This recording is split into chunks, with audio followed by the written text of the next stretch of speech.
નમસ્કાર મિત્રો, ફરી એકવાર હાર્દિક સ્વાગત છે મિત્રો તમારું અમારા આજના નવા વિડીયોમાં. મિત્રો, ભગવાન વિષ્ણુજી અને ધનની દેવી માતા લક્ષ્મીજીની કૃપાથી 27 એપ્રિલ સોમવારે મોહિની એકાદશીના દિવસે દિવ્ય દુર્લભ મહાશુભ સંયોગ સ્વાર્થ સિદ્ધિ સમૃદ્ધ સિદ્ધિ યોગ મહાલક્ષ્મી યોગ બન્યો છે. મિત્રો, આ 12 રાશિઓમાંથી આ 6 રાશિના લોકો કરોડપતિ માલામાલ બનવાના છે. આ મિત્રો, ભગવાન વિષ્ણુજી અને માતા લક્ષ્મીજીની કૃપાથી 12 રાશિઓમાંથી આ 6 રાશિના લોકોની કિસ્મત ચમકવાની છે અને આ રાશિવાળા એકાદશીના દિવસે ધનથી માલામાલ થનારા છે. મિત્રો, આ 6 રાશિના લોકો કરોડપતિ બનવાના છે. આ રાશિના લોકોને સ્વયં વિધાતા પણ હવે કરોડપતિ બનવાથી અને માલામાલ થવાથી રોકી શકશે નહીં. આ મિત્રો, તમને જણાવી દઈએ કે હિન્દુ શાસ્ત્રો અનુસાર દરેક વ્રતનું પોતાનું મહત્વ અને લાભ હોય છે. મિત્રો, એવું માનવામાં આવે છે કે વ્રત રાખવાથી ભગવાનનો દિવ્ય આશીર્વાદ મળે છે અને મિત્રો પર સુખ અને સમૃદ્ધિની વર્ષા થાય છે. મિત્રો, બધા વ્રતોમાં એકાદશીનું વ્રત ખૂબ જ મહત્વપૂર્ણ સ્થાન છે. દર વર્ષે 24 એકાદશીઓ આવે છે. એપ્રિલ મહિનામાં આવતી એકાદશીને મોહિની એકાદશી કહેવામાં આવે છે. મિત્રો, મોહિની એકાદશી વર્ષની 24 એકાદશીમાં સૌથી મોટી અને મહત્વપૂર્ણ માનવામાં આવે છે. મિત્રો, તમને જણાવી દઈએ કે વૈદિક પંચાંગ અનુસાર વૈશાખ માસના શુક્લ પક્ષની એકાદશી તિથિ 26 એપ્રિલે સાંજે 6:06 વાગે શરૂ થશે અને 27 એપ્રિલે સાંજે 6:15 વાગે પૂર્ણ થશે. મિત્રો, આ પ્રમાણે 27 એપ્રિલે મોહિની એકાદશી મનાવવામાં આવશે. મિત્રો, મોહિની એકાદશીનું પારણો 28 એપ્રિલે કરવામાં આવશે. મિત્રો, આ દિવસે પારણાનો સમય સવારે 5:43 લઈને 8:02 સુધી રહેશે. મિત્રો, આ દરમિયાન સાધકોએ સ્નાન દાન કરીને ભક્તિભાવથી લક્ષ્મી નારાયણજીની પૂજા કરવી, ત્યારબાદ અન્નનું દાન કરવું. મિત્રો, તમને જણાવી દઈએ કે એકાદશીના દિવસનો વિશેષ લાભ મેળવવા માટે આ દિવસે પૂજા શરૂ કરતા પહેલા વ્રતકાળે વહેલા ઉઠીને સ્નાન કરો અને શુદ્ધ થાવ, પછી સ્વસ્થ વસ્તુ પહેરો. પૂજાની શરૂઆતમાં ઓમ નમો ભગવતે વાસુદેવાય અથવા ઓમ શ્રી લક્ષ્મી નારાયણ નમઃ મંત્રનો જાપ કરો. મિત્રો, પૂજા સ્થળ પર દીવો પ્રગટાવો અને ભગવાન લક્ષ્મી નારાયણની મૂર્તિ અથવા ચિત્રને સ્વસ્થ કરો. ભગવાન લક્ષ્મી નારાયણને તાજા ફળ, ફૂલ અને પાંદડા અર્પિત કરો. પૂજા દરમિયાન ધૂપ અને અગરબત્તી પ્રગટાવો અને વાતાવરણને પવિત્ર બનાવો. ધ્યાન લગાવી ભગવાન લક્ષ્મી નારાયણ પાસે તમારા જીવનમાં સુખ, સમૃદ્ધિ અને સૌભાગ્ય માટે પ્રાર્થના કરો. મિત્રો, આ દિવસે ઉપવાસ રાખો. જો શક્ય હોય તો રાત્રે હળવા આહાર કરો. પૂજા બાદ વ્રત ખોલતા પહેલા અન્નદાન અથવા વસ્ત્રનું દાન કરો. મિત્રો, આ રીતે વિધિપૂર્વક પૂજા કરવાથી જીવનમાં સુખ, સમૃદ્ધિ અને ભગવાન લક્ષ્મીજીની કૃપા પ્રાપ્ત થાય છે. મિત્રો, તમને અમે જણાવી દઈએ કે આ દિવસે એટલે કે એકાદશીના દિવસે સર્વાર્થ સિદ્ધિ યોગ, રવિ પુષ્પ યોગ, અમૃત સિદ્ધિ યોગ, મહાલક્ષ્મી યોગનું નિર્માણ થયું છે. જેમાંથી મિત્રો 12 રાશિઓમાંથી કેટલીક રાશિના લોકોને ધન લાભ પ્રાપ્ત થવાના યોગ બની રહ્યા છે. મિત્રો, આ રાશિવાળા ધનથી માલામાલ થનારા છે અને હવે કરોડપતિ બનવાથી તેમને કોઈ રોકી શકશે નહીં. મિત્રો, આ રાશિના લોકોને સ્વયં વિધાતા પણ રોકી શકશે નહીં. ભગવાન વિષ્ણુ અને માતા લક્ષ્મીજીની કૃપા હવે તેમના પર થઈ ગઈ છે. તો ચાલો મિત્રો, હવે શરૂ કરીએ કે તે ભાગ્યશાળી રાશિઓ કઈ કઈ છે. મિત્રો, આજ કાલની દુનિયામાં મનુષ્ય માટે પૈસા ખૂબ જ જરૂરી વસ્તુ બની ગઈ છે. તો મિત્રો, પૈસા વગર મનુષ્ય કોઈ પણ કાર્ય કરવામાં નથી બની શકતો. જો કોઈ પણ કાર્યની શરૂઆત કરવામાં આવે તો તેમાં ધનની જરૂર પડે છે. ધન વગર કોઈ પણ કાર્ય પૂર્ણ થઈ શકતું નથી મિત્રો. દરેક વ્યક્તિ ઈચ્છે છે કે તેના જીવનમાં ધનની ક્યારેય કોઈ કમી ન રહે.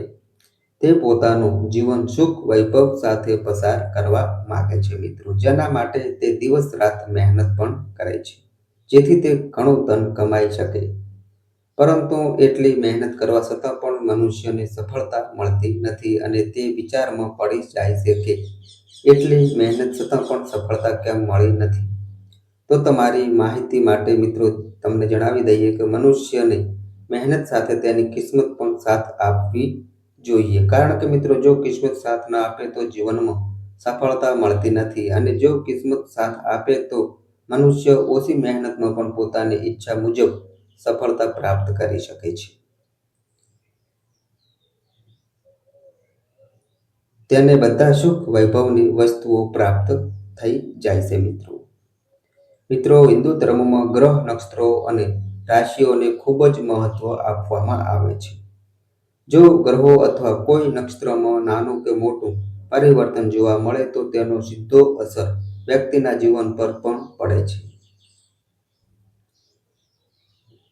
કેટલાક લોકો પર તેનો સારો પ્રભાવ પડે છે તો કેટલાક લોકો પર ખરાબ અસર પણ જોવા મળે છે મિત્રો. સમય સાથે મનુષ્યના જીવનમાં અનેક ફેરફારો જોવા મળે છે. મિત્રો, આજના આ વિડીયોમાં અમે તમને એવી કેટલીક રાશિઓ વિશે માહિતી આપવા જઈ રહ્યા છીએ જેમની સૂઈ ગયેલી કિસ્મત હવે ભગવાન શ્રી હરિ વિષ્ણુ અને મા લક્ષ્મીના આશીર્વાદથી ચમકવાની છે અને આ રાશિના લોકોના જીવનના સારા દિવસોની શરૂઆત થવાની છે. મિત્રો, આ ભાગ્યશાળી અને નસીબદાર રાશિઓમાંથી જે પહેલા નંબરની જે ભાગ્યશાળી રાશિ આવી રહી છે તે રાશિ છે મિત્રો મકર રાશિ. તો મિત્રો મકર રાશિ વિશે વાત કરીએ તો મિત્રો મકર રાશિના લોકોને જણાવી દઈએ કે મિત્રો માં લક્ષ્મી અને ભગવાન વિષ્ણુજી તમારા પર ખૂબ મહેરબાન થઈ રહ્યા છે અને તેના આશીર્વાદથી તમારા જીવનના બધા દુઃખ, દર્દ અને કષ્ટ દૂર થનારા છે. મિત્રો, ભગવાન વિષ્ણુ અને મા લક્ષ્મીની કૃપા દ્રષ્ટિ તમારા પર બની રહેશે, જેના કારણે તમે જે કાર્યમાં સફળતા મેળવવા માંગો છો તે કાર્ય સફળ થશે. વર્ષોથી અટકેલા મિત્રો તમારા કાર્ય હવે સફળતાપૂર્વક પૂર્ણ થશે. જો મિત્રો તમે કોઈને પૈસા ઉધાર આપ્યા હોય તો તે પૈસા પણ તમને પાછા મળવાની પૂરી સંભાવના છે. મિત્રો, તમે તમારા તમામ કર્જમાંથી મુક્તિ મેળવવામાં સફળ રહેશો અને મિત્રો તમારી કરેલી કોશિશ સફળ થશે અને સમાજમાં મિત્રો તમારું માન સન્માન વધશે. ભગવાન વિષ્ણુ અને મા લક્ષ્મીની કૃપાથી મિત્રો તમારી આર્થિક સ્થિતિ મજબૂત રહેશે. વેપારમાં અચાનક ધન લાભ થશે અને ઘરમાં સુખ શાંતિનું વાતાવરણ રહેશે. સાથે જ મકર રાશિના લોકો તમારા પર ભગવાન વિષ્ણુ અને મા લક્ષ્મીની કૃપા સદાય રહેશે. જો કે આ રાશિના લોકો પોતાના ઉગ્ર સ્વભાવ પર થોડું નિયંત્રણ રાખે તો તમારા માટે સારું રહેશે મિત્રો.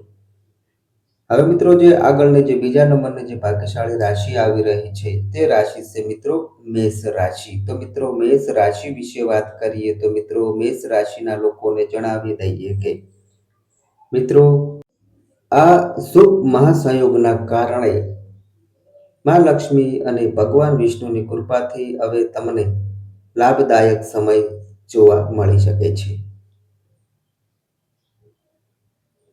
મિત્રો તમારા માટે હવે લાભદાયક પરિસ્થિતિઓ બની રહી છે. તમને ધન લાભના સારા યોગ બનતા દેખાઈ રહ્યા છે. તમે તમારા ભવિષ્ય માટે જે યોજનાઓ બનાવી રાખી છે તે યોજનાઓ સફળ થશે અને હવે તેને અમલમાં મૂકવાનો સમય આવી ગયો છે. તેને અમલમાં મૂકો, સફળતા તમારા હાથે લાગશે. સાથે જ હવે મિત્રો તમને ઘણા મોટા ફાયદા જોવા મળશે. વ્યવસાયના નવા રસ્તાઓ ખુલતા નજરે આવશે. નોકરી કરતા લોકોને પદમાં ઉન્નતિ મળશે અને ઉચ્ચ અધિકારીઓનો સંપૂર્ણ સહયોગ મળશે. સાથે જ સમાજમાં માન સન્માન અને પ્રતિષ્ઠામાં વધારો થશે. તેમજ સંતાન પ્રાપ્તિ ઈચ્છતા લોકોને સંતાન સુખ મળશે. માતા પિતાનો આશીર્વાદ તેમને મોટી ઊંચાઈઓ સુધી લઈ જશે. આ રાશિના લોકો માટે માં લક્ષ્મી અને ભગવાન વિષ્ણુજીના આશીર્વાદથી સમય અનુકૂળ છે. સમયનો મિત્રો ભરપૂર લાભ લો. હવે મિત્રો જે આગળની જે ત્રીજા નંબરની જે ભાગ્યશાળી રાશિ આવી રહી છે તે રાશિ છે મિત્રો કન્યા રાશિ. તો મિત્રો કન્યા રાશિ વિશે વાત કરીએ તો મિત્રો કન્યા રાશિના લોકોને જણાવી દઈએ કે મિત્રો ભગવાન વિષ્ણુ અને માં લક્ષ્મીના આશીર્વાદથી હવે આ સમય ખુશીઓની ભેટ લઈને આવ્યો છે. મિત્રો આ સમય તમારા માટે ખૂબ જ લાભદાયક સાબિત થશે. પરિવારમાં સુખ શાંતિ આવશે અને મિત્રો તમારા અટકેલા બધા કાર્ય હવે સમયસર પૂર્ણ થશે. જીવનસાથી સાથે પ્રેમ વધશે. સંતાન પક્ષ તરફથી કોઈ મોટી ખુશખબરી મળવાથી તમારું મન ખૂબ પ્રસન્ન રહેશે. ભગવાન વિષ્ણુ અને માં લક્ષ્મીની અપાર કૃપા દ્રષ્ટિ તમારા પર રહેશે, જેના કારણે મિત્રો તમારા ઘર પરિવારમાં ખુશીઓનું વાતાવરણ રહેશે. પરિવારમાં કેટલીક નવી વસ્તુઓનું આગમન પણ થઈ શકે છે, જેના કારણે સુખ શાંતિ વધશે.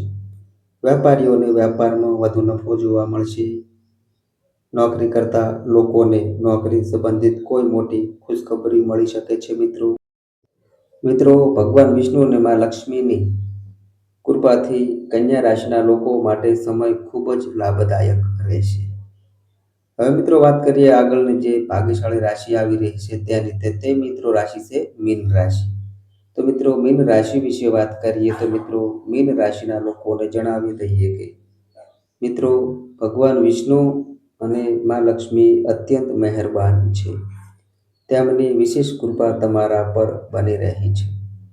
મીન રાશિના લોકો ભગવાન શ્રી હરિ વિષ્ણુ અને માં લક્ષ્મીનું નામ લઈને કોઈ પણ કાર્ય શરૂ કરે છે અથવા નવો વ્યવસાય શરૂ કરશે તો તેમાં જરૂર મોટી સફળતા પ્રાપ્ત થશે. મિત્રો તમે સામાજિક રીતે પોતાની અલગ ઓળખાણ બનાવવામાં સફળ થશો અને સાથે જ વિદ્યાર્થીઓ માટે શિક્ષણ ક્ષેત્રમાં પ્રગતિના યોગ બની રહ્યા છે. પરિવારનો સંપૂર્ણ સહયોગ મળશે. દાંપત્ય જીવન સુખમય રહેશે. મિત્રો એવું કહેવું ખોટું નહીં થાય કે મીન રાશિના લોકોને હવે તેઓ જે ખુશીઓના હકદાર છે તે ખુશીઓ મળશે.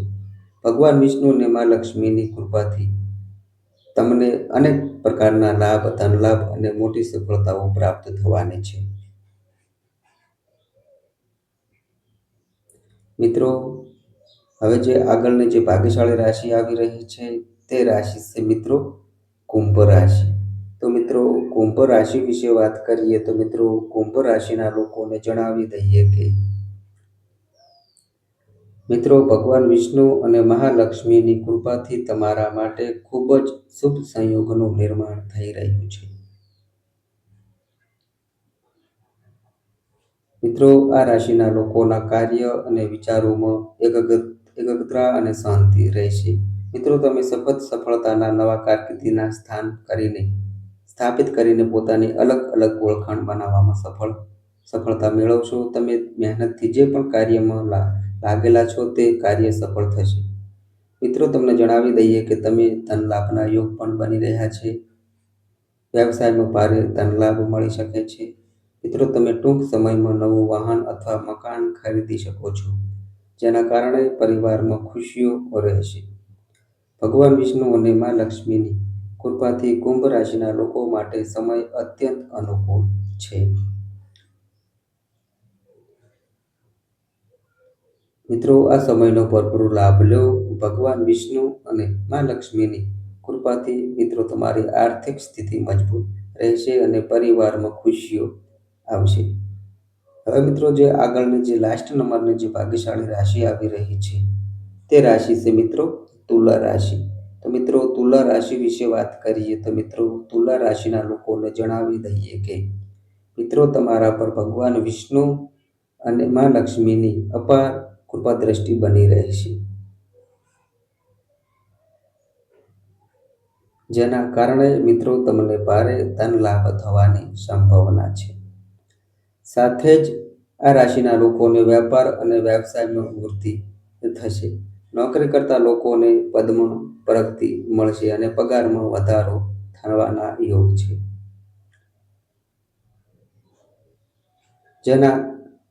જે લોકો વિદેશમાં નોકરી કરવા અથવા અભ્યાસ કરવા માંગે છે તેમને આ સમયે સફળતા મળશે. મિત્રો આ રાશિના લોકોની આવકમાં વધારો થશે. જે લોકો સંતાન પ્રાપ્તિ ઈચ્છે છે તેમને સંતાન સુખ મળશે. સાથે જ મિત્રો તમારું પ્રેમ જીવન, દાંપત્ય જીવન અને વૈવાહિક જીવન ખૂબ આનંદમય રહેશે. ભગવાન વિષ્ણુ અને માં લક્ષ્મીના આશીર્વાદથી તુલા રાશિના લોકો માટે સમય સંપૂર્ણ તમારા પક્ષમાં છે. મિત્રો તમે જે કાર્યમાં હાથ નાખશો તે સફળ થશે. મિત્રો આ સમયનો સંપૂર્ણ લાભ લો અને સમયને હાથમાંથી જવા ન દો. તો મિત્રો આ અમારી માહિતી ગમી હોય તો વિડીયોને લાઈક કરજો, તમારા મિત્રો સાથે શેર કરજો અને મિત્રો આ અમારી ચેનલ પર નવા આવ્યા હોય તો મિત્રો ચેનલને પણ સબસ્ક્રાઈબ કરજો. અને મિત્રો તમારી કુંડળી અને રાશિના ગ્રહોના આધારે તમારા જીવનમાં બનનારી ઘટનાઓ હોય છે. આ અમારી માહિતી કોઈ પ્રૂફ કરતી નથી. આ અમારી માહિતી મીડિયા અને ન્યૂઝ આધારિત હોય છે. સંપૂર્ણ માહિતી માટે તમે કોઈ પણ પંડિત અથવા જ્યોતિષને મળી શકો છો. તો બસ મિત્રો આજે આટલું. ફરી મળીએ એક નવા વિડીયો સાથે. ત્યાં સુધી બધાય મિત્રોને હર હર મહાદેવ.